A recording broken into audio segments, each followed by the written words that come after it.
The first Marvel's Avengers State of the Game update is out now, guys, and honestly this is the saddest video I have uploaded for this game up to this point, because there is some bad news for us in terms of new content or the content we have been waiting for so long. So welcome back, guys, Vlad here with a fresh Marvel's Avengers news video in which we will try to figure out where the Avengers game is going based on the information we have received in the Marvel's Avengers State of the Game update revealed by Crystal Dynamics. If you watched my previous news video for Marvel's Avengers, then you may remember that I have explained that the State of the Game update is going to be a sort of a blog post published by Crystal Dynamics in order to keep us updated on what devs are working on and what are their plans for the future. Well, the first State of the Game update is here. It was published after the latest content drop, which are the Tachyon Rifts and the Shield Substation Zero social area or hub you can visit as of right now. So in this video we will talk about the first Marvel's Avengers State of the Game update, because there is a lot of information we need to understand and also a lot of not so good news. Good then, so I'm going to be really honest with you here. The first time I checked this blog post I was actually really happy by the introduction, because this post comes from Scott Amos, who is the Crystal Dynamics head of studio, and when I went through the introduction, I was really pleased that Scott Amos finally admitted that the Marvel's Avengers launch was a disaster, although he did not use the same word. I was also happy to read that the quality of the game does not align with Crystal Dynamics' value of craftsmanship, and that the team apologizes for what we experienced for quite some time now. Apologizing goes a long way in my opinion, and Scott Amos started this blog post the correct way. The second part of the blog post comes with even better news, as devs decided to reward us with some in-game goodies. Not too much though, but it's still good because they are free. As such, every player will get 1,500 credits, 7,000 units, 250 upgrade modules, 20 DNA keys and a Garza nameplate. To claim these, as you can see, all you have to do is to start the game, but you have to do it before November 5th at 10 AM PDT. Moving to the next section, Amos reveals some of the improvements made by Crystal Dynamics based on the feedback received from players and what we should expect in the future, or the things developers implemented or intend to implement as players requested. This is again a big plus.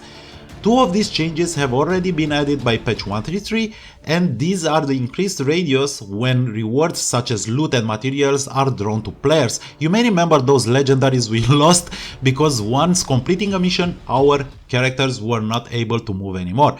And the second one is the ability to preview cosmetics from vendors before buying them. On top of that, Amos reveals that in the future we should expect a ping system similar to the one from, let's say, Apex Legends, that can be used to signal specific points of interest when playing with friends, or to command our AI companions to focus on specific targets or to smash specific objects such as doors. Next, we will have a replay option for the reassemble campaign missions.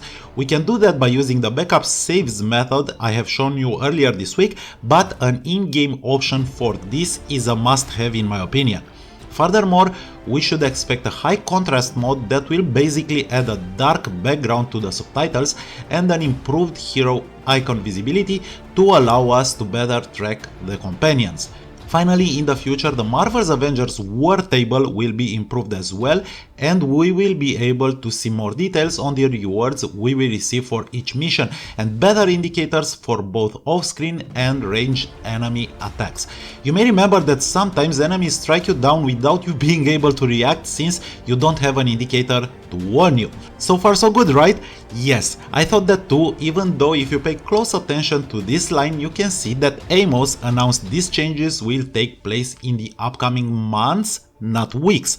But patience is a virtue. Moving on, we can find out what developers are working on as of right now. And according to Amos, PC players should expect a lot of improvements in the game stability. I won't go over all technical details here, but I will add the link to this blog post in the description if you play Marvel's Avengers on PC and you want to find out more about this aspect.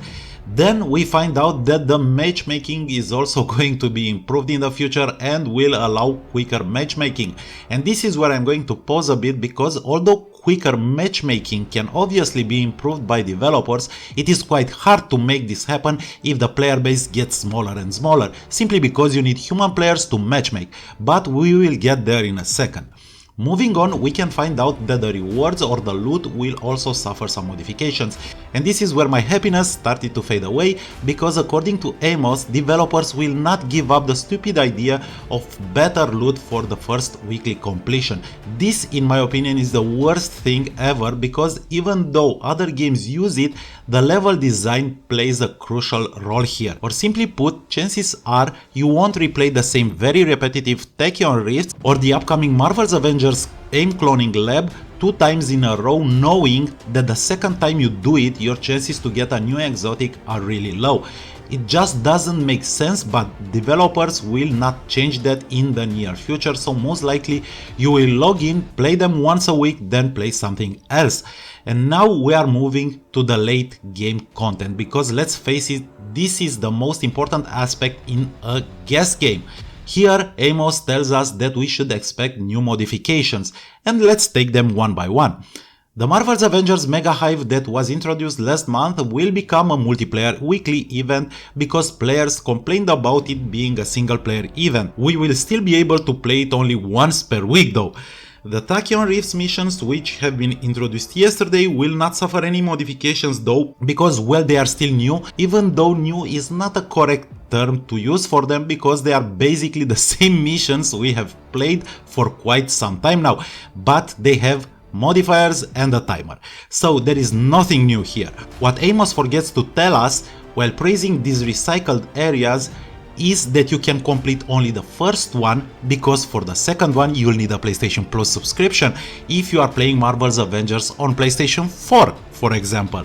And then we have the Marvel's Avengers Omega level threats, which are basically raids, and the first one is the AIM cloning lab that should arrive in the upcoming weeks. But again, take this piece of information with a grain of salt.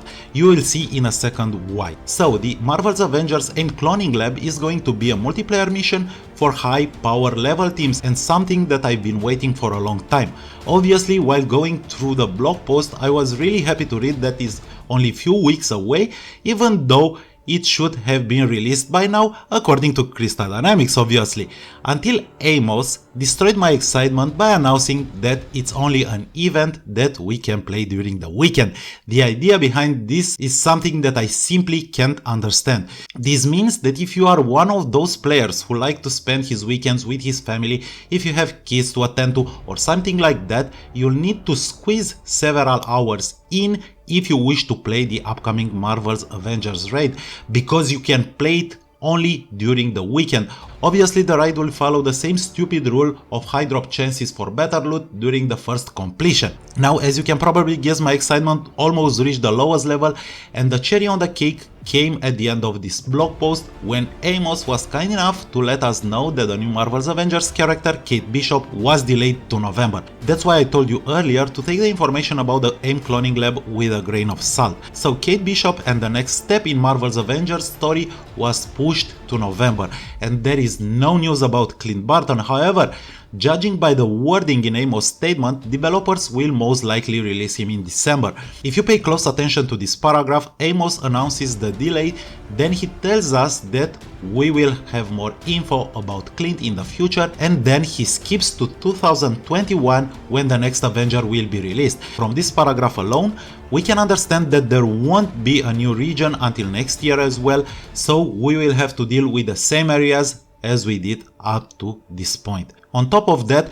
because usually bad news stick together, Marvel's Avengers for PlayStation 5 and Xbox Series X and S have been delayed as well, meaning that those versions will not be available until next year. One thing we need to understand here is that only the next-gen dedicated versions of the game have been delayed, and that if you have the PS4 and Xbox One versions, you'll be able to play them on PlayStation 5 and Xbox Series X and S just by re-downloading the game from the library or simply using the disc you already have. And that's it. As you can see, the blog post starts on a very positive note but ends on a negative one, because if we summarize all the information we have, Kate Bishop was delayed, Clint will arrive in December as he was delayed as well, a new region will arrive next year, the AIM cloning Laborate will be available only in weekends, and until then we are stuck with the same areas and the same missions. Nothing more and nothing less. So do let me know what you guys think in the comment section below, because I really want to hear your thoughts about the latest Marvel's Avengers news we have just received. Until next time, stay safe and have an amazing weekend.